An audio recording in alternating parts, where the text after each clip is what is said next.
কি আছে, ভয়ঙ্কর বাবা সেরা নাই। হযরতে মালাকুল মাউত আজরাইল আলাইহিস সালাতু ওয়াস সালাম, ওনার নামের মধ্যে একটা ভয়ঙ্কর ভাব আছে।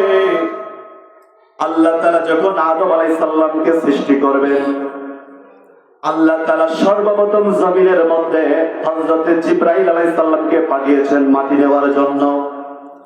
জিবরাইল আলাইহিস সালাতু ওয়াস সালাম মাটি নেওয়ার জন্য জমিনে আসলেন। এসে দেখেন মাটি কান্নাকাটি শুরু করেছে। জিবরাইল আলাইহিস সালাম মাটির কান্না দেখে আর মাটি নিতে পারেন নাই। এরপরে আল্লাহ তাআলা দ্বিতীয় নম্বরে হযরতে ইসরাফিল আলাইহিস সালামকে পাঠিয়েছেন, জমিন থেকে মাটি নিয়ে আসো। হযরতে ইসরাফিল আলাইহিস সালাতু ওয়াস সালাম মাটি নেওয়ার জন্য আসলেন, মাটি নিতে পারেন নাই। এরপর আল্লাহ রাব্বুল আলামিন হযরতে মিকাইল আলাইহিস সালামকে পাঠিয়েছেন, জমিন থেকে মাটি নিয়ে আসো। মিকাইল আলাইহিস সালাম এসেছেন মাটি নেওয়ার জন্য। মাটি কান্না করতেছে, মাটি কান্না করতেছে। মিকাইল আলাইহিস সালাম মাটির কান্না দেখে, জমিনের কান্না দেখে আর মাটি নিতে পারেন নাই। এরপর আল্লাহ রাব্বুল আলামিন হযরত আজরাইল আলাইহিস সালামকে জমিনের মধ্যে পাঠিয়েছেন মাটি নেওয়ার জন্য। তাফসীরে তাবারীর মধ্যে এসেছে আজরাইল আলাইহিস সালাম এসে জমিন থেকে এক কামসি দিয়ে, বেকুবি সিং যেভাবে মাটিটা কামসি দেয়, আল্লাহর ফেরেশতা আজরাইল আলাইহিস সালাম এক কামসি দিয়ে 40 মণ মাটি দিয়েছেন। বলেন সুবহানাল্লাহ। কয় মণ? 40 মণ। অল্প মাটি? আজরাইল আলাইহিস সালাম জমিনের কান্নাকাটি শোনেন নাই, কারণ আল্লাহর হুকুম, আল্লাহ আদেশ করেছেন মাটি নেওয়ার জন্য। জিবরাইল দিয়ে হয় নাই, মিকাইল দিয়ে হয় নাই, ইসরাফিল দিয়ে হয় নাই, কারণ তাদের মনের মধ্যে ভিতরে ছিল দয়া মায়া বেশি, আর আজরাইলের মনের মধ্যে কোনো দয়া মায়া নাই।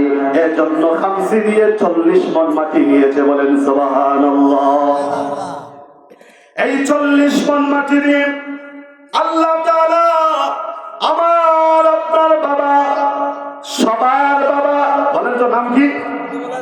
আদম আলাইহিস সালাম, সবার বাবা, আদিক বাবা। আল্লাহ রাব্বুল আলামিন আমার আপনার বাবা, সবার বাবা আদম আলাইহিস সালামকে এই 40 মণ মাটি দিয়ে আল্লাহ তাআলা নিজ কুদরতি হাত দিয়ে আল্লাহ তাআলা আদম আলাইহিস সালামকে তৈরি করেছেন।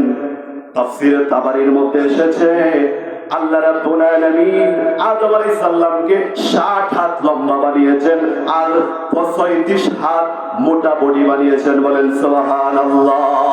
কত হাত? আমাদের বাবা কত হাত ছিলেন? 60 হাত লম্বা। আর বডি কত হাত ছিল? এখানে যদি 60 হাত লম্বা মানুষ আর 36 হাত মোটা মানুষ এখানে আসে, একজন থাকবে না, সবাই পলাবে। কারণ তিনি ছিলেন প্রথম মানুষ। আল্লাহ তাআলা 60 হাত লম্বা আদম আলাইহিস সালাম বানিয়েছেন। আমরা সেই আদম সন্তান। আমরা কয় হাত? 3.5 হাত।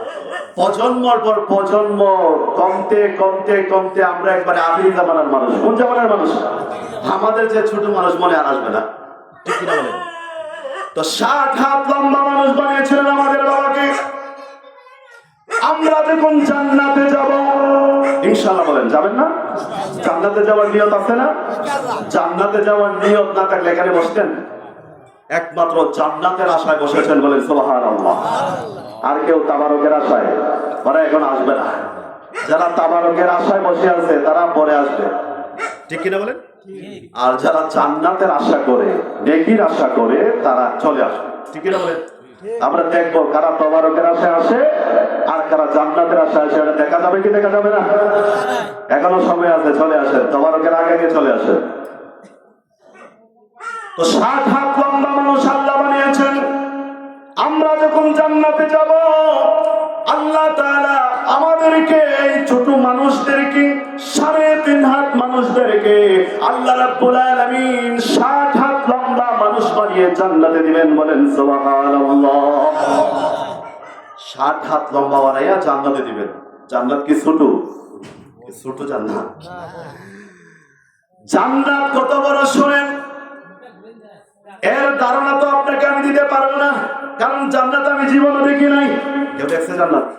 একজন দেখছেন, তিনি কে? আমাদের নবীজি বলেন সুবহানাল্লাহ। জান্নাত কত বড় হবে শুনেন। আল্লাহ নবী বলেছেন, একজন নিম্নমানের ইমানদারকে আল্লাহ তাআলা এই 10টা দুনিয়ার সমান জান্নাত দিবেন। বলেন সুবহানাল্লাহ। সাধারণ ইমানদার, বড় ইমানদার না, সাধারণ ইমানদারকে কয়টা দুনিয়ার সমান? 10টা। তাহলে জান্নাত কত বলে এখনই চিন্তা করেন। সে জান্নাতে যাওয়ার ইচ্ছা আসেনি, তাহলে কি কাজ করতে হবে না? আমল করতে হবে কিনা?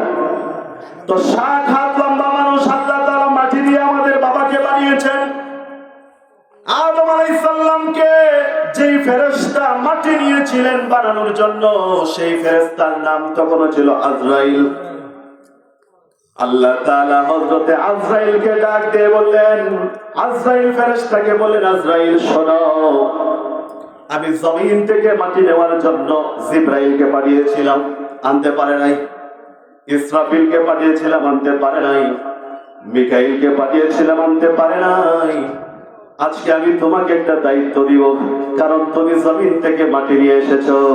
আজকে তোমাকে একটা দায়িত্ব দিব, যে মাটি দিয়ে আমি আদম বানিয়েছি, এই আদম সন্তানের রূহ তুমি কবজ করবে। বলেন সুবহানাল্লাহ। দায়িত্বটা কে পাইছে? সেদিন থেকে আল্লাহ তাআলা তাফসীরে তাবারীর মধ্যে এসেছে, সেদিন থেকে আজরাইল ফেরেশতাকে আল্লাহ তাআলা একটা নাম দিলেন, হাদা মালাকুল মাউত। কি নাম হয়ে গেল? মালাকুল মাউত। আমি একটা আয়াত পড়েছি সূরা মুলক থেকে, আল্লাযী খালাকাল মাউতা ওয়াল হায়াতা লিয়াবলুয়াকুম আইয়ুকুম আহসানু আমালা। আল্লাহ বলেন, বান্দারে, আমি তোমার মউত আর হায়াত সৃষ্টি করেছি। কি সৃষ্টি করেছেন? মউত আর হায়াত। মউত আর হায়াত তো বুঝেন, দুটো শব্দ কিন্তু আরবি। মউত আমরা বুঝি, হায়াত তো বুঝি।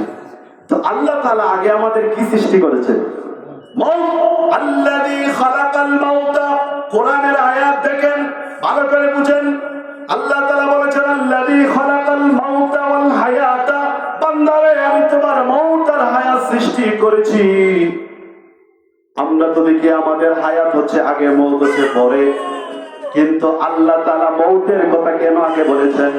মুফাসসিরিন কেরাম বলেছেন, আল্লাহ রাব্বুল আলামিন মউতের কথা কেন আগে এনেছেন?